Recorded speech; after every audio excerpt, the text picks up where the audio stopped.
Good morning, good afternoon, or good evening, my fine friends. Welcome to the 14th and final episode of Season 2 of the Tom Petty Project podcast. I'm your host, Kevin Brown.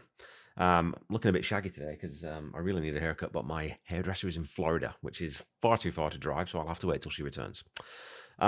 Today's episode is another interview / conversation episode, and I'm joined today by the extremely lovely and very entertaining Gwen Jones. I managed to convince Gwen to jump on a Zoom call with me to discuss her love of Tom's music, and it wasn't long before we were chatting like old friends. And that the number of wonderful, warm, and very generous people that I've met through the Tom Petty community and different online communities has really enriched my love of the music and the man way more than I would have thought possible, and I know that that's true for other people too. He clearly brings out the best in people, and though Gwen and I are from very different parts of the world, very different backgrounds, we share a bond, that bond of our love of Tom's music, and so it made it really very easy for us to spend an enjoyable hour in each other's company. I really hope that you enjoy this conversation too. Listen out for her brilliant Thicket story. It's a wonderful sort of memory of a Tom Petty lyric that means a lot to her for a very amusing reason, and that made me laugh a lot. This episode will also be on YouTube, so if you want to watch the conversation between Gwen and I, you can do that. And stick around till the end of the episode for the announcement of a surprise giveaway. And I think I talk about it a little bit in the middle of the episode, but check out the end anyways. You'll also notice a few edit points if you're watching the video version of this episode, and those are just where we had little sort of Zoom problems where you get that sort of tinny metallic freezy voice and then the video freezes, so I tried to edit out as much of that as I could without really sort of disrupting the flow of the conversation too much. So enjoy it and let's dive into it. Yeah. So where were you born then? So you said you're a Texas born girl. in Fort Worth, Texas. Okay. Moved to Houston when I was 5. And I grew up in Bel Air, which is like a suburb of Houston. Lived there till I left home at 18 and married and took off. Never moved back home. Yeah. And so were your folks stayed there? Like your family was always in that area? My parents are gone now. Right. My dad's been gone since 85, and my mom's been gone 5 years. And so I have one brother in Houston. Yeah. And my brother passed away. So, but all my kids are like close to me here. So. Oh, that's good. That's nice. So what was the music like in your family growing up? What kind of stuff did your parents listen to? Were they musical or? My mom and dad, of course, growing up was back in the days of Lawrence Welk every week. I remember us all gathering around for Ed Sullivan to watch the Beatles, for the first time. And but my mom and dad were more country, Western, and stuff, more way country. And I mean, I was always kind of a little bit of everything. Yeah.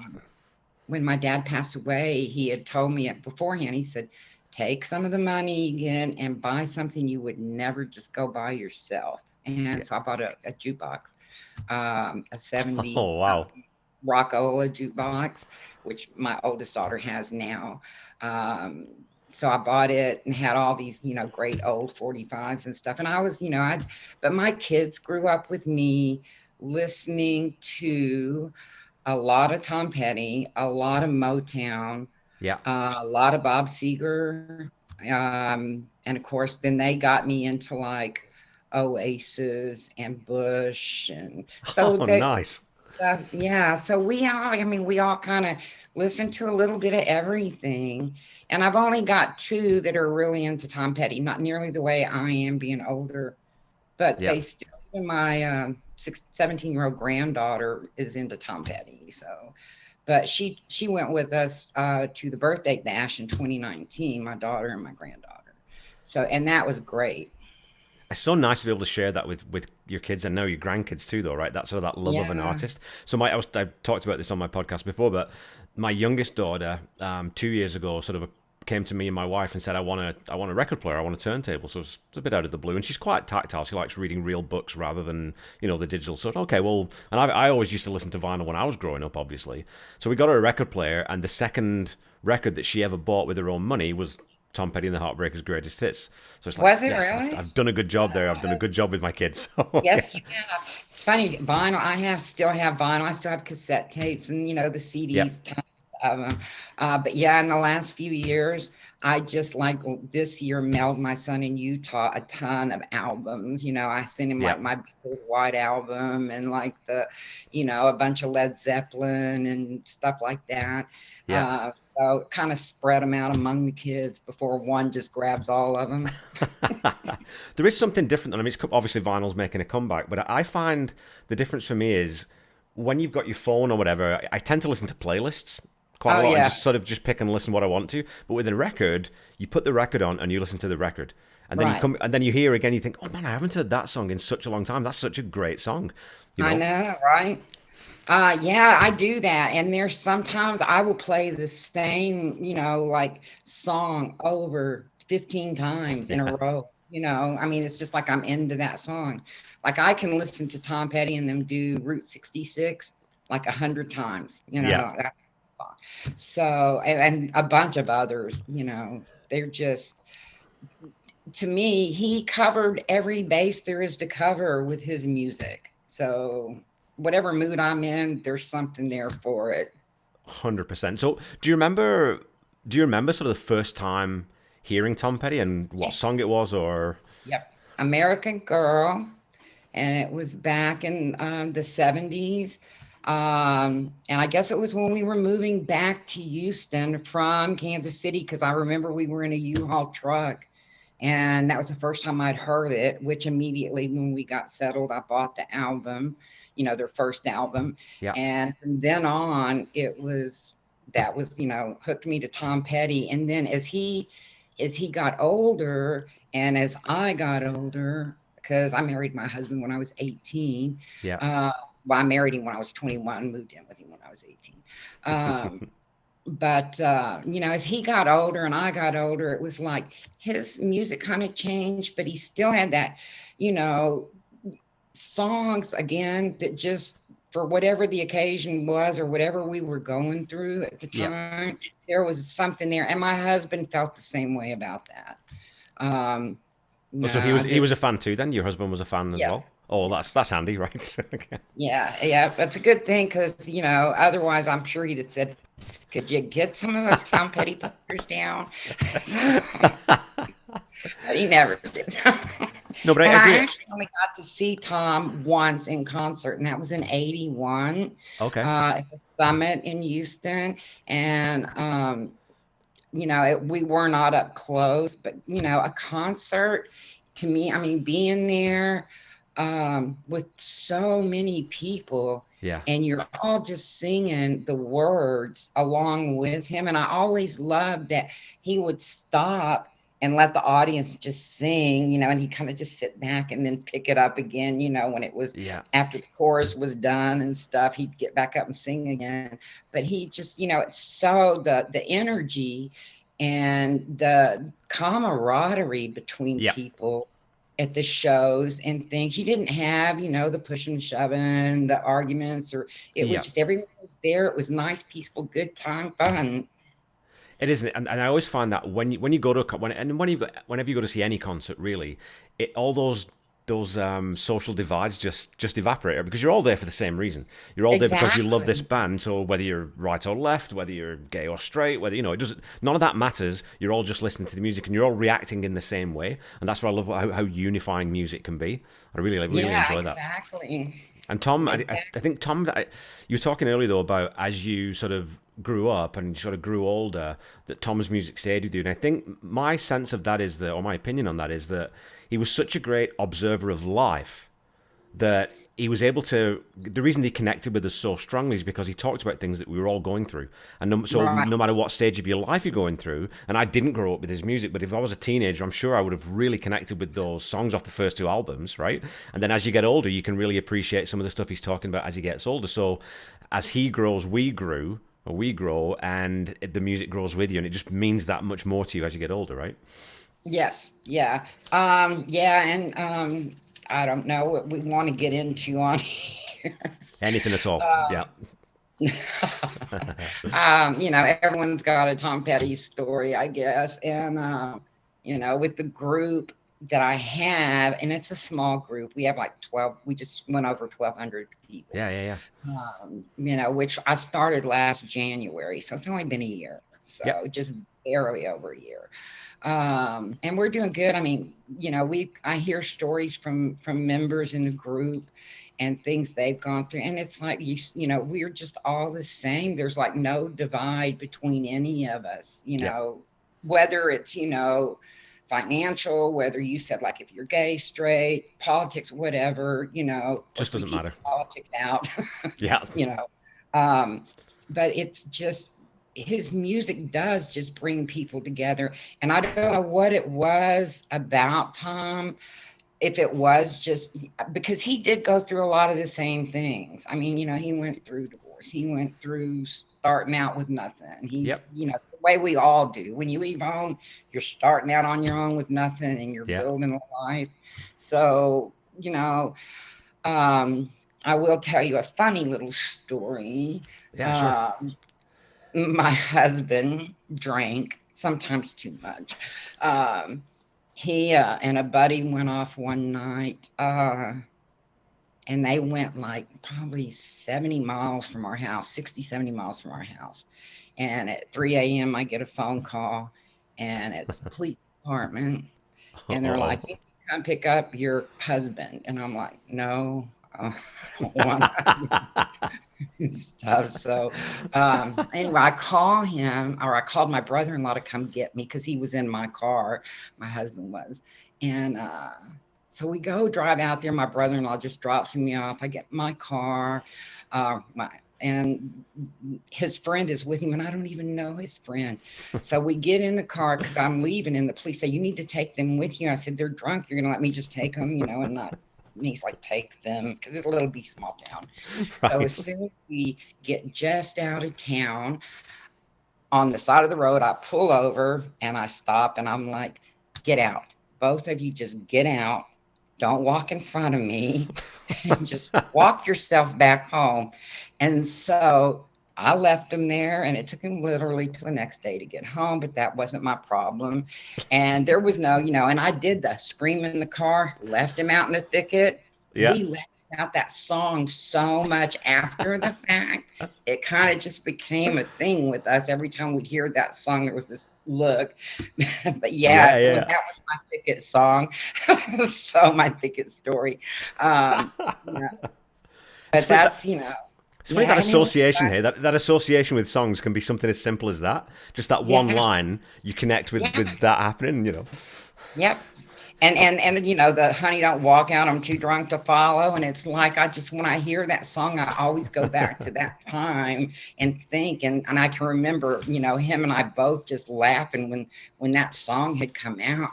Yeah. How perfect is that? Where was this? Where was it when I needed it? Yeah. And I should say, for my listeners who are not familiar, the group that Gwen's talking about, it's the Tom Petty Fans Forever group on Facebook, which everyone should definitely go and join. And I wanted to talk to you a little bit about that, a little bit more, Gwen, because I was going to put you, so there are lots of Facebook groups lots of groups on Facebook that are dedicated to Tom Petty because he's such a big part of so many people's lives. And one of the big ones, obviously, is the Tom Petty Nation. And that one, I always find that it's a little bit more sort of corporate / business oriented. It's got the very hard times with Sirius XM, and it's got more of the official stuff on there. And obviously that's because really that's what the fan club morphed into. Right. So that's the official sort of arm of it. But what I find with your group is that it's so much more, it's more like a family. It's warm and it's connected, and the people on there are genuinely lovely, and it's more like just having a conversation day to day about Tom Petty, rather than sort of going out and I'm doing a post about Tom Petty. Well, no, I'm going chatting with my friends on your group. Right. So I wanted to ask you, when you started the group, was that kind of what you were looking to build, or what was the sort of the reason and the impetus behind starting the group? Well, I was in a couple of groups, and I was in Tom, and I am still in Tom Petty Nation, and I'm Yep. still in a couple other groups. And I've always been one who, I don't mind people sharing, things. Some groups don't want you sharing their things to other Yep. groups or stuff. And so I was in one group where I was actually, the moderator and stuff to start with. And the lady got upset with me about post, and I'm not even going to say which group that was because anyone in Yep. my group pretty much knows, but she kicked me out. So when it, when Yeah. the people found out, they started messaging me and they asked me to start the group. I Oh, mean, okay. I don't think I would have just done it on my own. But so many of the people I had met that are, in my group now, and stuff, they're like, Gwen, start your own group. It'll be so much better. And you're just so much easier and so much, and right off the bat, we just started jumping up in numbers and stuff real quick. And, so, we don't have a lot of rules. We don't let people sell knockoff stuff. I'm truly Yep. against that. The funny thing in my group is Dana Petty just joined a Yeah. week or so ago. Jane Petty has been a member of it for a long, long time. She Okay. doesn't post on it, but she is, and I've spoke with her a few times, um, just messaging, not speaking face to face or Yeah. anything. But you know, when I started, I think the thing is, like I said, we're watching each other's grandkids grow up. We're not just friends on Tom Petty, fans forever, but we're also friends off. And I can't say I'm friends with every single person in the group Yeah. offline, but I've become very close with several of them. We've gone through, friends who have had issues with cancer in their families and with, their animals or just whatever the case may be. They're just down in the dumps, but we're more, at least we can talk to each other. Yeah. And having, being a member of Tom Petty Nation, I think that's the biggest difference in our group. And of course, theirs is much larger, and I'm sure it's harder to keep up. Yeah. Uh, but I think that there is a more like closeness in my group of people that are friendlier and more welcoming. I have met some great people in there, not just, and they're all members. Yeah. And we have members, like in Canada, we have members in the Netherlands, in Yeah. England, in Norway, in Greece. We have members all over the place. Ireland, so, Yeah. and that's interesting because we do get to, the diversity of the different people and their take on things. So, my goal is hopefully, yeah, it'll get bigger. I don't care if we ever get to 30,000 people. I'm happy with it the way it is. And, and the people in there are such giving people. And if someone has a problem, then we try to help with it, the Yeah. best we can. Well, And I think you struck the nail on the head though. There, that is what it's about, and I think that once you start getting a Facebook group like that becomes so big, because once you get to right. 30, 40,000 people, you simply can't interact with everyone really. So then you sacrifice that sort of that engagement with people, and I think that's there's a parallel there with if you think about when Tom reformed Mudcrutch. That's clearly about, well, I want to go out and play music just with my friends, and I want to go and play smaller venues again, because now I'm not going to play big arenas, but now Right. it gives them the ability to be in a room with 500 people and see the whites of their eyes and watch them react to the music, which is a totally different thing, right? So he can do Tom Yes. Petty and the Heartbreakers, that's his Tom Petty Nation, but then he can do Mudcrutch, and that's his Tom Petty Fans Forever. So that same Right. kind of idea, right? I think. I exactly. And I do know, and then when you get in a bigger group like that, sometimes, I kind of myself felt like, um, being such a big group, and there is actually another group out there that has more people than Tom Petty Nation. Okay. Uh, they, and they're a great group, nice people, stuff. We share back and forth things, and members of their group, they're members of mine, whatever. I guess I find that, like you said, the bigger it gets, the harder it is to keep that closeness Yeah. that we have in mind, which Yeah. I want to keep. So Absolutely. And then the other thing it allows you to do is, and I wanted to tell again my listeners about this because so every now and again you'll do a giveaway Yes. on the group, and that's just something that you do out of your own pocket for no other reason than your love of Tom Petty and you're wanting to share that. And I was just on Sean video. I'll probably show this. So I got a bunch of postcards. So I've not framed these yet, and I've got to frame them. I've got to figure out how I'm going to do it. But it did inspire. I mean, I was talking to you, I think either on the group or offline about this. I'm going to start doing the same thing. So I think the first one, and this is a good opportunity to do it, is I have a signed copy of John Scott's book, Tom Petty and Me, and I'm going to put a little question up. I think I'll do the same thing you do. I'll put a question up on the Tom Petty Fans Forever group, and that's where we'll give the book away. Because I think paying that forward, and we can all do that. You can do, I don't know, whatever that costs, $30 it'll cost or something. You can do that once every now and again. Yeah, totally doable, and it brings a little light into someone else as well. Yeah, but I try to do it every few months or so. In fact, I had a member message me this morning, and she showed me a picture of a painting a friend of hers had done, and it said "You belong among the wildflowers," and it was the lady's own, painting and stuff. And the lady had made a T-shirt also with the print on it. And so the member in my group was like, how about if I have her make one that we can give away? So, I mean, even the members want to, be involved in giving things away and stuff too, which I think is great because I know some people in the group that are just starting out because we have a couple of young ones that like they haven't heard this song or they haven't heard that song and they don't know a lot about things. So we're trying to help them and educate them in Tom Petty and the Heartbreakers. And so, I try to send little things to people, if I can and do that.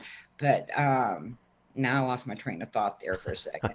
No worries. I have to smoke in, so.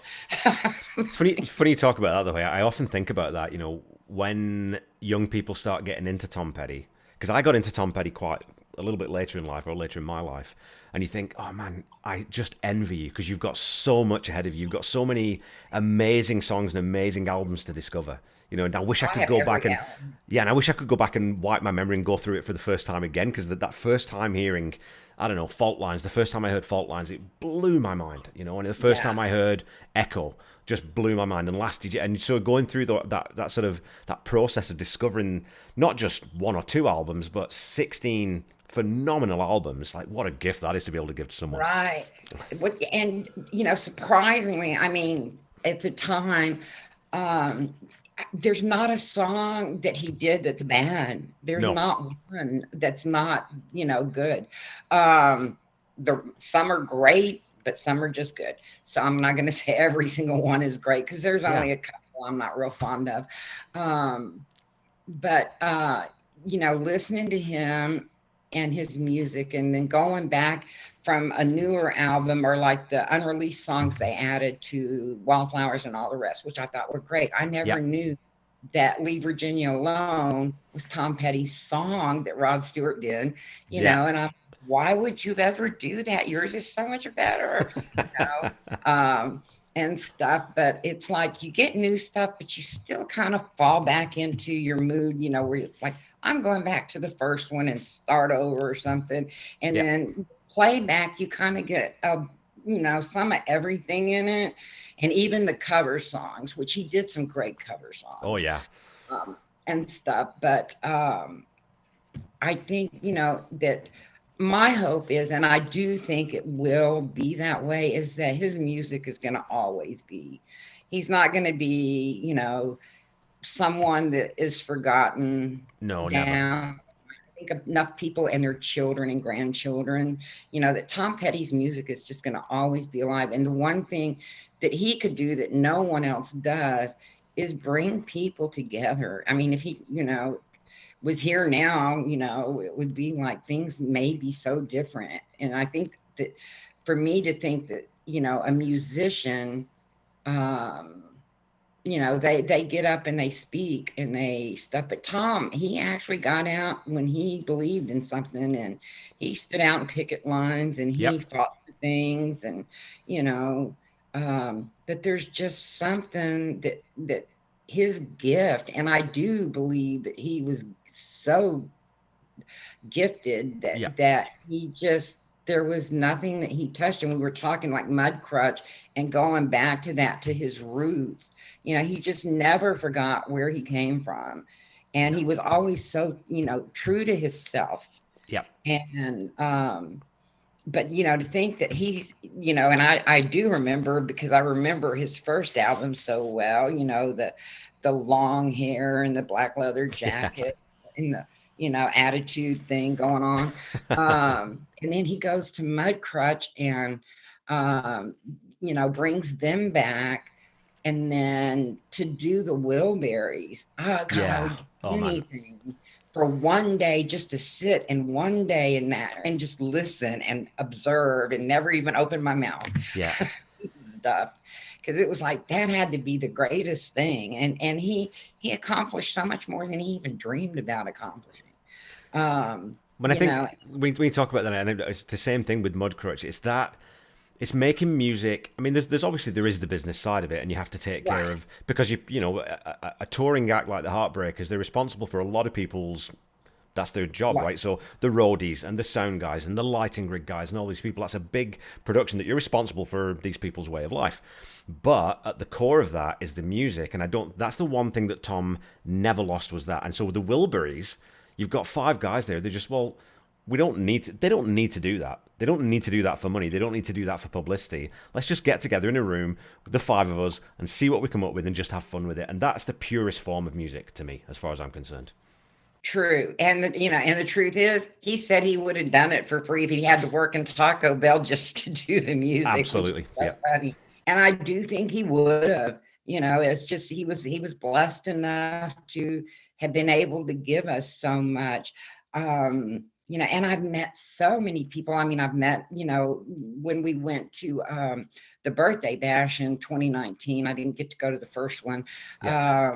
I got to meet Tom Leeden and, John Scott and Paul Zolo. And it was amazing. Just, and to me, those are people who are star class, I guess. Yeah, 100%. Famous people, and it's just little old me from Texas, and but being able to talk to him, and it's just like talking with you, or talking to somebody in my house. They were the nicest people in the world. Yep. And he just attracts that type of person. You don't get the bad vibes from anyone in any of these groups. And that's what I think leads into that question I always ask to people, like, what makes Tom Petty different? In terms of sort of the fan base. So, I mean, I love Led Zeppelin, I love the Beatles, I love a lot of different bands, and you sort of end up in those fandoms, but there's just something special about Tom Petty's, and I think it's because the love goes beyond, we all love his music, obviously, but we all love him too, and I think that, as you said, he attracted a lot of really good people, and you don't do that unless you're a really good person yourself.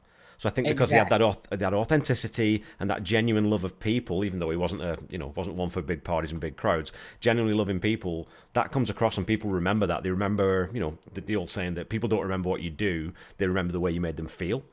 And I think that plays into that, right? So when you were down at the birthday bash and you sort of among all these Tom Petty fans, that must have just been the best thing in the world. That must have been amazing. It was great. And not just that, it was great to, and even as old as I am, and I am 66. So, but my daughter went with me, my granddaughter. At the time, my granddaughter was 15.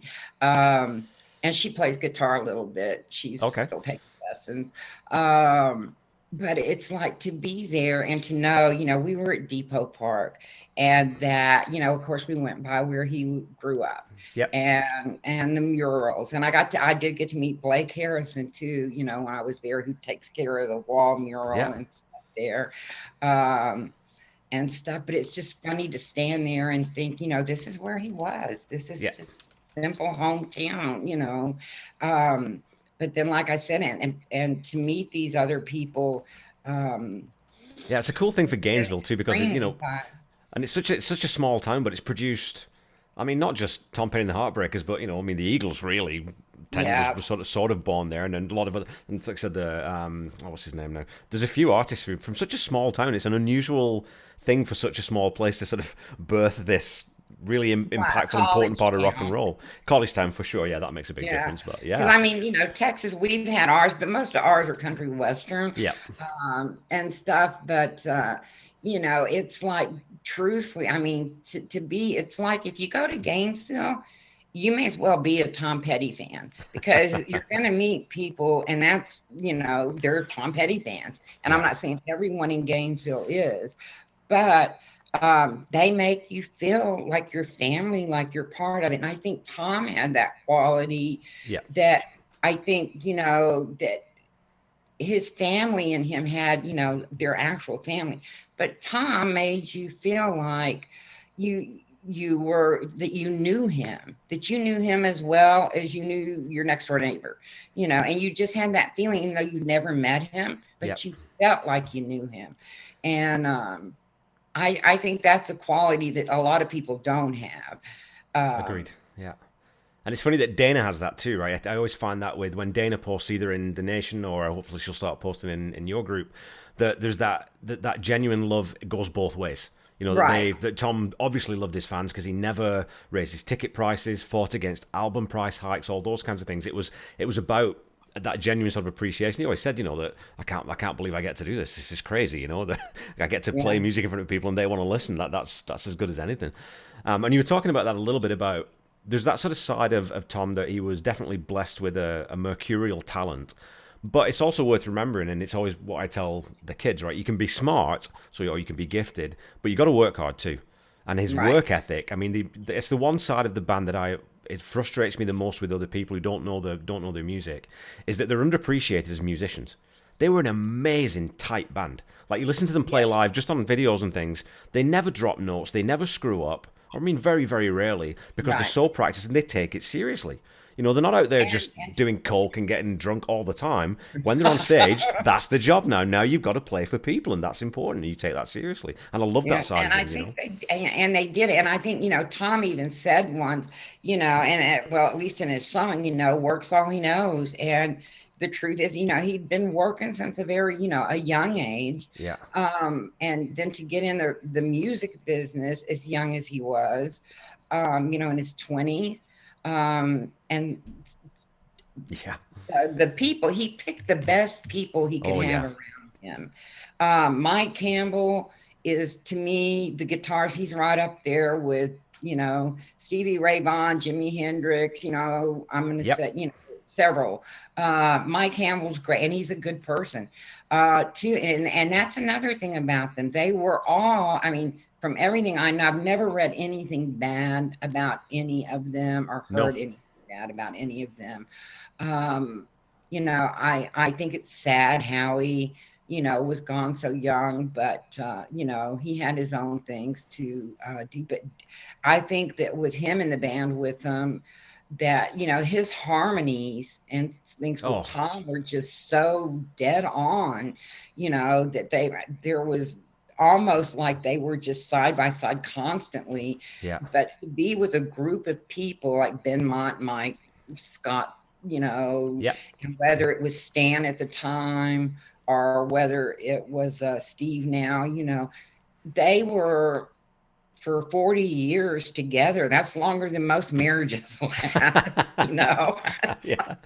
And like a marriage, it's going to go through its ups and downs, right? But you're Yeah, right too, because I mean, if you think about just the serendipity of going over to play some harmonica for Benmont right. and meeting Mike, and then realizing, oh, wait a minute, there's a band here that I really need to be playing with. And so Mike Campbell and Tom Petty, a perfect songwriting duo. Tom Petty and Howie, a perfect vocal duo. So all those things sort of line up and just fall into place. But again, I think a lot of that comes from putting yourself in the right positions and trying to associate with the right people, so that when you recognize it's taking advantage, right? So obviously he stole Howie. He sort of said, no, he's got to come, Yeah, he's got to come and play with me. I'm sorry, but that's just yeah, from Dale Shannon, I think it yeah. was. From, But from, it's yeah, funny too, because like you said, I mean, for every hour of fun that those guys had, families, whatever, personal time, they did 2 hours of work. I mean, they definitely put in the time yeah. and the precision for every song they did. And We and do, it me sometimes that Tom said songs just came to him so he could write Yeah. a song in 5 minutes. And I'm like, oh my God, I've been trying to write one 50 years and haven't got it yet. Wildflowers, one take. That came to me. That is just that blows my mind. I mean, I some know. songs you could see, something like well, "Baby's a Rock and Roller." I can see sitting down and writing that out because that's a fairly simple, straightforward lyric, Yeah, and it's quite a straightforward rock and roll song. But Wildflowers, that's just something. That's just lightning. That's lightning in a bottle. To capture that and sort of exactly. have that come to you, that amazes me. It just blows my mind. Yeah. He definitely, it's something. Um, I just, I'm so thankful because who knows really? I mean, short of the family, who knows how much more music there is that may be released, Yeah, that we haven't heard yeah, yet.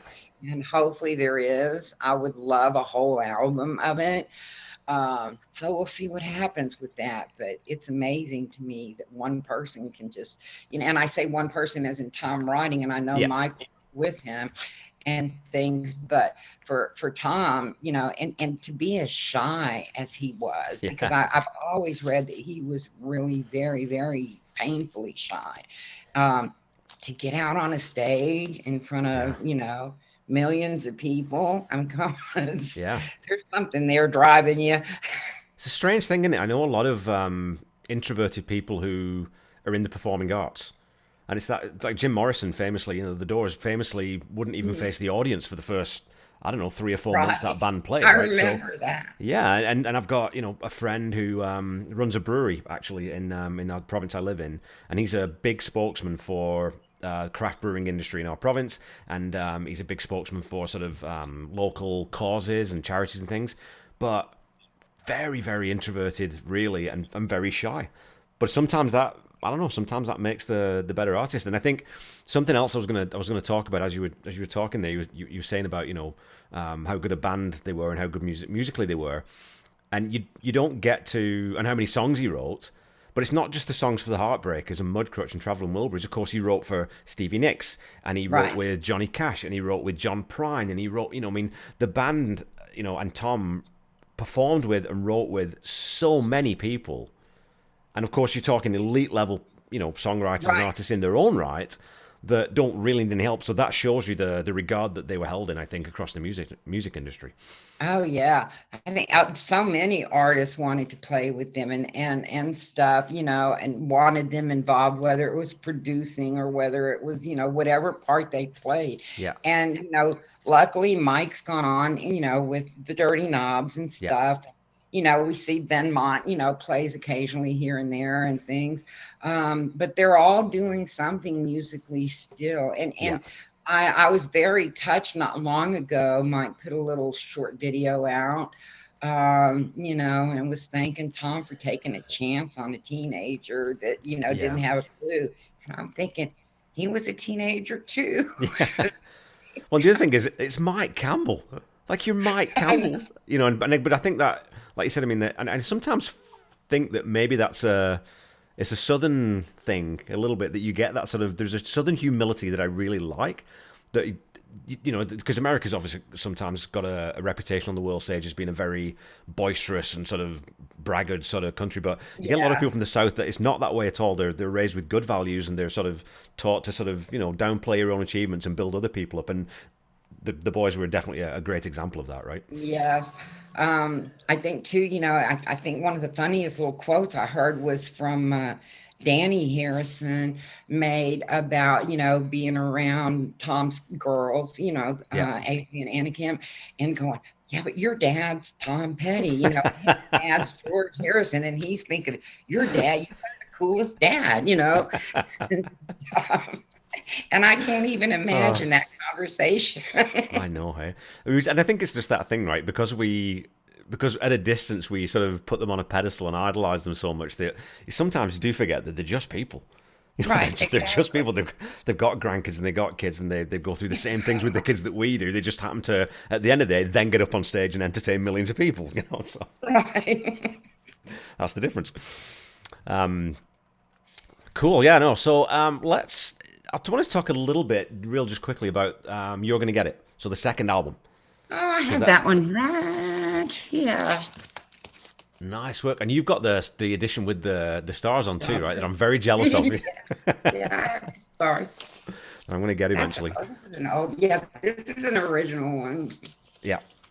So what are I mean, obviously, Need to Know and Listen to Her Heart, both absolutely phenomenal songs. They've been played on the radio since they were released, so they're timeless classics. But what are the other songs on the album that really that stand out for you apart from those two? Which would you say?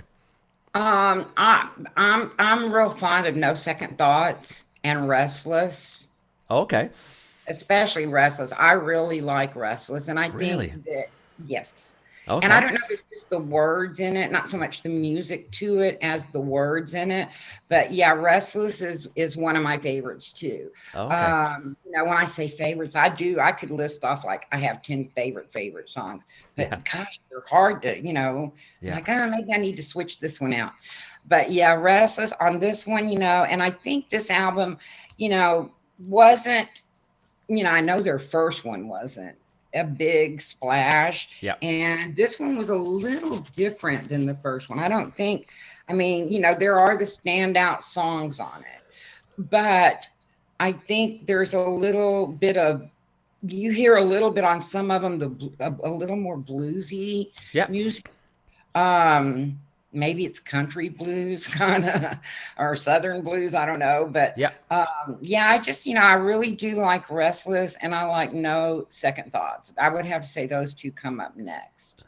Cool. Yeah. No second thoughts. I mean, when I started listening to that song for the podcast episode, it's one of those that I'd kind of, I don't know if I'd just forgotten about it or overlooked it or what, but for some reason when I started listening to it for the podcast record, I was like, this is just a brilliant song. And then when you listen to the version on Live Anthology, oh my god, it's just beautiful. And they slow it down a little bit, and the Yeah. sound's a little bit fuller, and it's got that little bit more of a country vibe to it.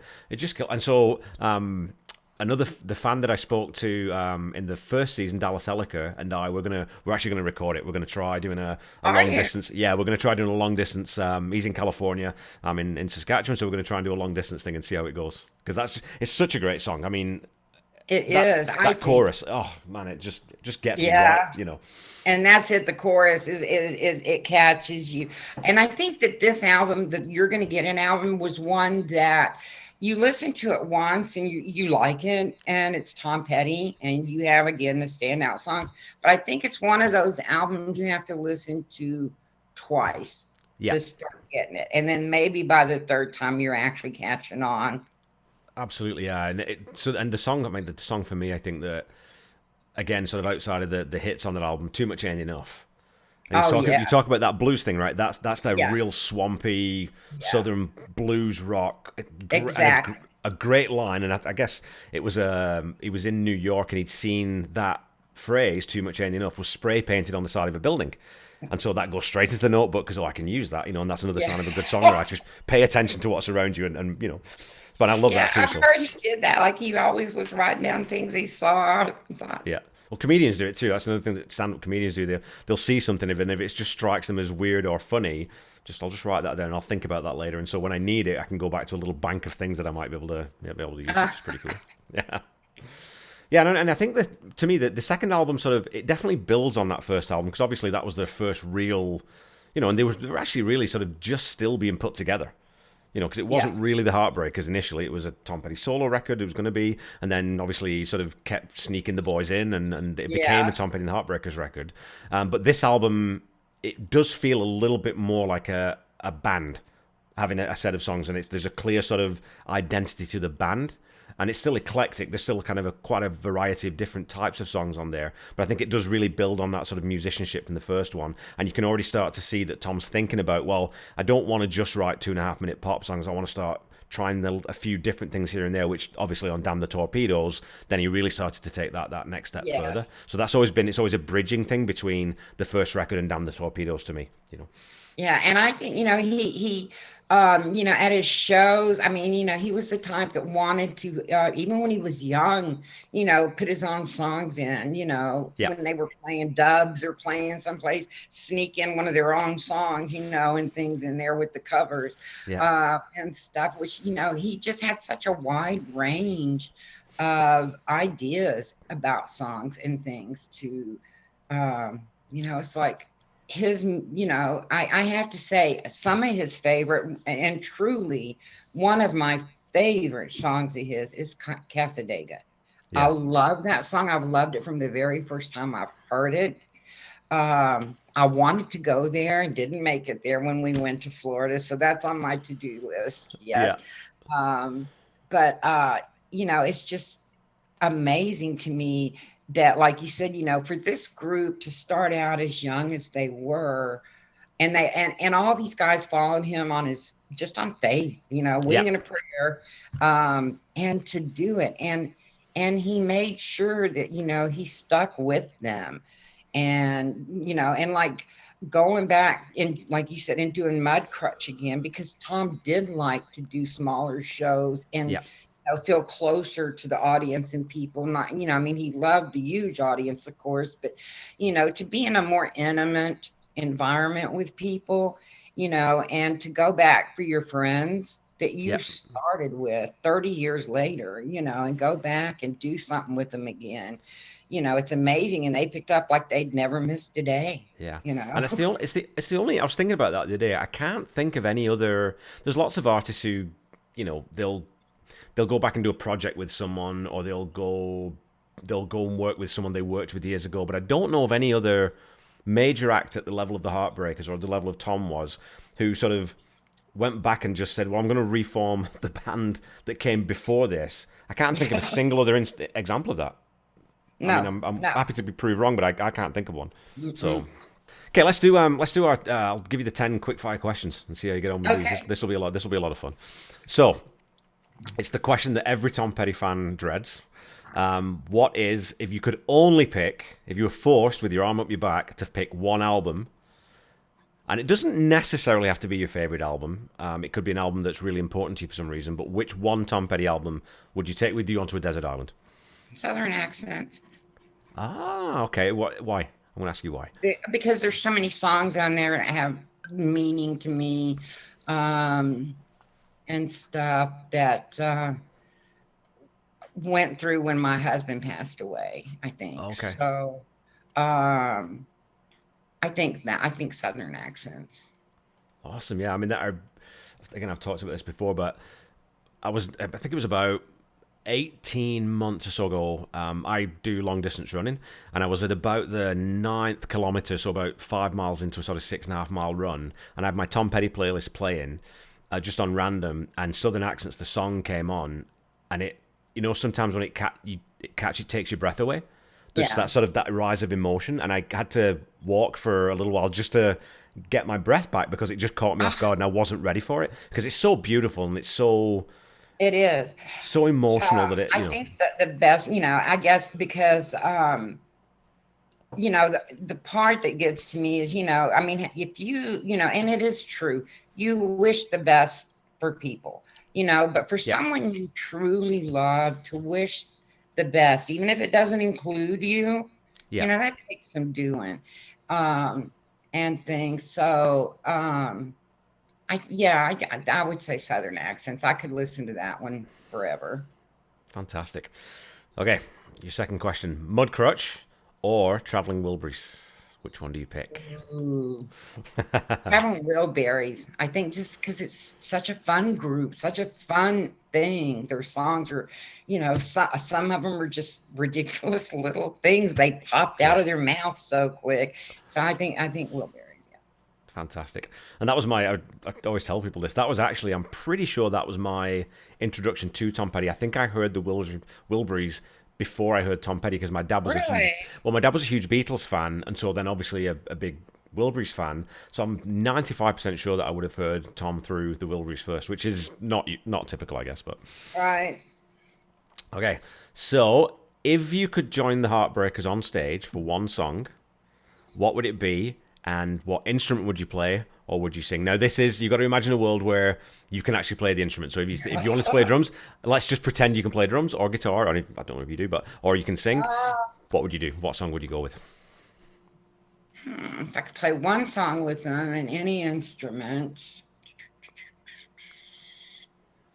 I think it would be, does it have to be their song or a cover song? Whatever you like. I think I would do I Fought the Law. Oh, nice. So, who would be your dream opening act at a Tom Petty concert? Who do you think would be the best opening act? And it's someone I did see, and it's someone actually I think that opened for them once or twice, and it's going to be weird, but I'm going to say the Georgia Satellites. Really? Yes, Oh, okay, okay. I didn't know. Yeah, I thought. they're kind of just a fun group too.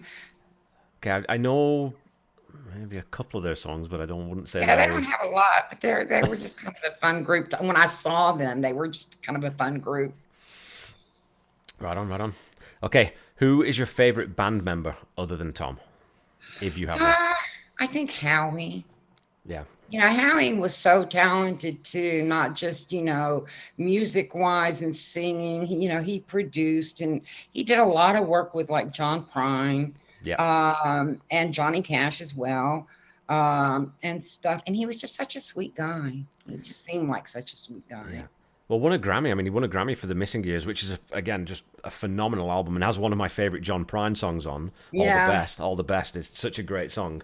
And you get that you do get that feel of, always get that feel from Howie that he was just a sweetheart, right? And yeah. obviously had his demons, but just a lovely man. Right. And I've had, a couple of people that knew them tell me a couple of stories, and Yeah, even Jane Petty, she always refers to Howie as sweet, sweet Howie, yeah. So I just have to think that he was a sweetheart. When you just always think too, like maybe if I just went and gave him a hug and told him that he Yeah. was loved, maybe that would, which I'm sure lots of people Right. did, but Yeah, and he loved animals. But then again, Mike yep, Campbell loves animals as well, and is involved with Rock the Dogs, yeah, which yeah, is yeah. a shelter that they support and stuff, and they do a great job, for things. So, yeah, I think Howie would be my choice. Right on, yeah, right on. Okay, so if you could go and see any Tom Petty concert from history, which one would it be? Oh my God. I would say I would want to go all the way a concert, a show. I think I would want to go back way to the beginning to Winterland. Oh wow, okay, I right think back then. they were young and so full of energy and hungry and striving to get it. And that, yeah, I think there are whiskey, one of those shows, I think from the very start. Yeah, and it was funny that I was talking to Jake Thistle about that maybe, but um, thinking when when I got into Tom Petty, it was later on, and he wasn't quite as rowdy on stage. So when you Right. saw sort of video footage, he was he'd kind of play and he'd move around a little bit. But those early concerts, when you see the footage from some of those, he's leaping around like a madman and I going know. crazy, and you sort of No forget that no, wonder the he had guy's a bad rock and hips, roller. He's a real bad rock and roller. knees. Okay, what are we on? Question 7: Walls Circus or Walls Number 3? Which is your favorite Mm, version? circus. Really? Okay, this is getting more traction than I thought it might. Okay. Any reason, or just that's the one that kind of grabs you? That's just the one I like better. Okay. If you could pick any artist to cover any Tom Petty song that hasn't already been done, who would it be, and what song would they cover? I would go with Bob Seger, Cabin Down Below. Oh man, that's a great call. I love that. He would do such a good job with that song. Yeah. That's fantastic. Okay, so what song do you most frequently recommend to people who don't know Tom's music? Is there a go-to song that you say you've got to listen to this one? A go-to song would be, I think it would have to be Wildflowers or Don't Back Down. One of the two. Two great songs. And so I think I might have to modify this question too at some point, because I think for me, after I'd written this, I thought, well, it really depends on the person, right? And what their Yeah. taste in music is and what their mood is. Because there's, like you said, there's a song for every occasion, and Right. there's a song for every music fan of Tom Petty. There's a Tom Petty song for everyone. So I think it does depend a little bit, but I think those are No. two great calls. And I think too, or Spike. Spike is always a good icebreaker if you're going to Yeah. listen to Tom Petty. Yeah. And it's one of and Spike is another one of those songs that every Tom Petty fan loves. I've I never know, heard, right? he said he wrote some great songs and some okay, not okay, but good songs, and his level was, but everyone loves Spike. Everyone loves that song. And it fits with your album that you choose, Soft Southern Accent. So there you go. Okay, so your last question of these ones is describe Tom Petty in 3 words. Talented, humble, kind. Beautiful. And I completely agree. I couldn't agree more. That didn't take me long, did it? That was Not at quick. all, no. That's your wildflowers that just came out of the air, out of nowhere. Okay, well, I think, unless there was anything else you wanted to chat about, I think we've had a great little conversation here, and I would definitely love to get you back on again at some point to chat some more Oh, that'd be great. in future seasons. Yeah, and of course, I've told a few people about this. I haven't told many, but they're all, of course, go for it, do it, and they all want to see it. And of course, they watch your podcast because I try to post them. If you don't get it on there, I try to post them on there in the group. I really appreciate that, by the way. Thank you. But again, they just I don't know, other than just, shout out to my group people that, they're always thanking me, and I'm not great. I'm not awesome. I'm just me. And I couldn't do what I do if it weren't for all of them. So, my Well, thank you to well, this the is group members.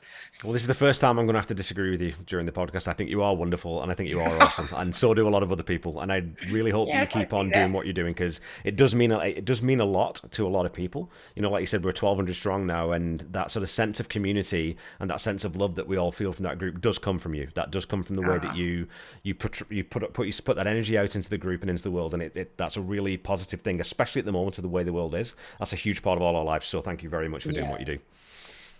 But yeah, I appreciate the members. I appreciate you doing this. I'm glad we did. I enjoyed talking to you. I think you're a fun guy too. Oh, So thank you. Well, it's great. I don't know. a It's little nice to be able to talk to other copycat if fans. I want Yeah. to. Okay, well, I will let you go, and I will. So this episode's going to go out on February 9th. Okay. And again, for those my listeners, please, please, please, if you're on Facebook, go and sign up for Tom Petty Fans Forever. It's it is my favorite Tom Petty group on Facebook, because again, just that sense of sort of community and real engagement with people happens a little bit more quickly and naturally than it does on Tom Petty Nation. So come and join us in that group, and we'll see you there. All right. Thanks. Right It's on. nice to visit. Yeah, thanks so much, Gwen.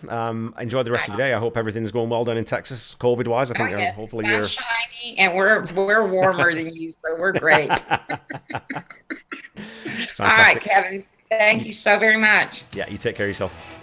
Uh, Bye bye.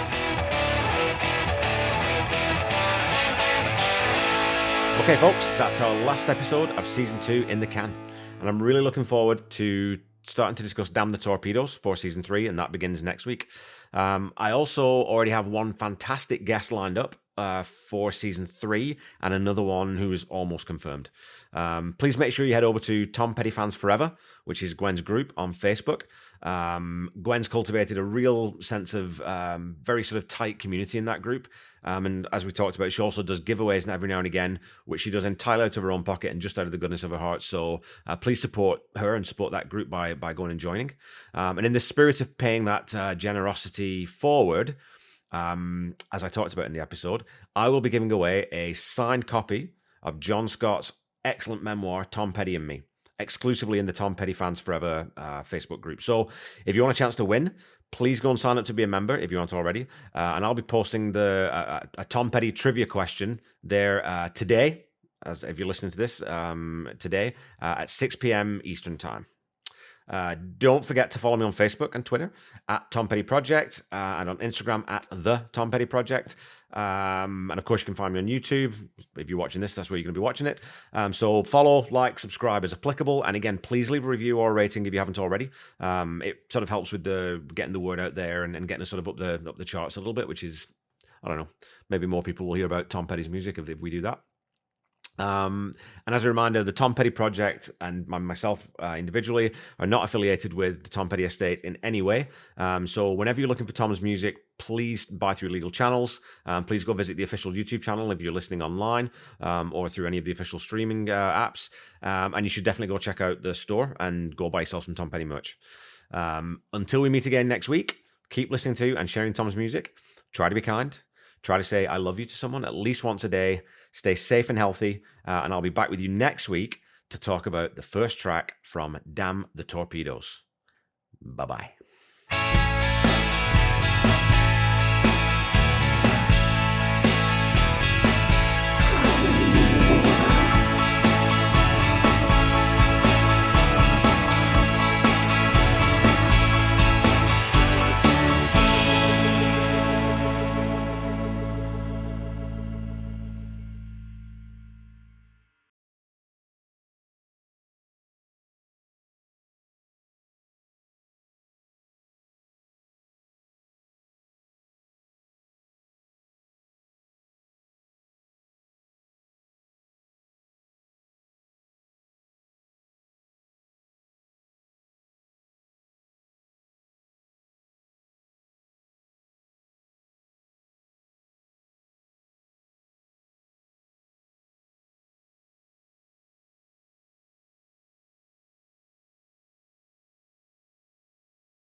Okay, folks, that's our last episode of Season 2 in the can. And I'm really looking forward to starting to discuss Damn the Torpedoes for Season 3, and that begins next week. I also already have one fantastic up for Season 3 and another one who is almost confirmed. Please make sure you head over to Tom Petty Fans Forever, is Gwen's group on Facebook.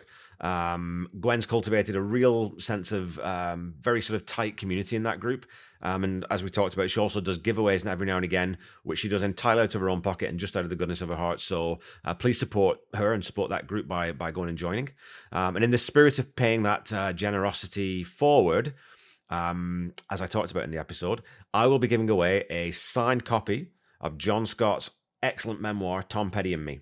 exclusively in the Tom Petty Fans Forever Facebook group. So if you want a chance to win, please go and sign up to be a member if you aren't already. And I'll be posting a Tom Petty trivia question there today, as if you're listening to this today, at 6 p.m. Eastern Time.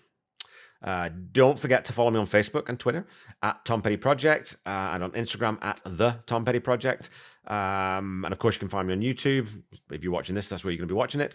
So follow, like, subscribe as applicable. And again, please leave a review or a rating if you haven't already. It sort of helps with getting the word out there and getting us sort of up the charts a little bit, which is, I don't know, maybe more people will hear about Tom Petty's music if we do that. And as a reminder, the Tom Petty Project and myself individually are not affiliated with the Tom Petty Estate in any way. So whenever you're looking for Tom's music, please buy through legal channels. Please go visit the official YouTube channel if you're listening online, or through any of the official streaming apps. And you should definitely go check out the store and go buy yourself some Tom Petty merch. Until we meet again next week, keep listening to and sharing Tom's music. Try to be kind. Try to say I love you to someone at least once a day. Stay safe and healthy, and I'll be back with you next week to talk about the first track from Damn the Torpedoes. Bye-bye.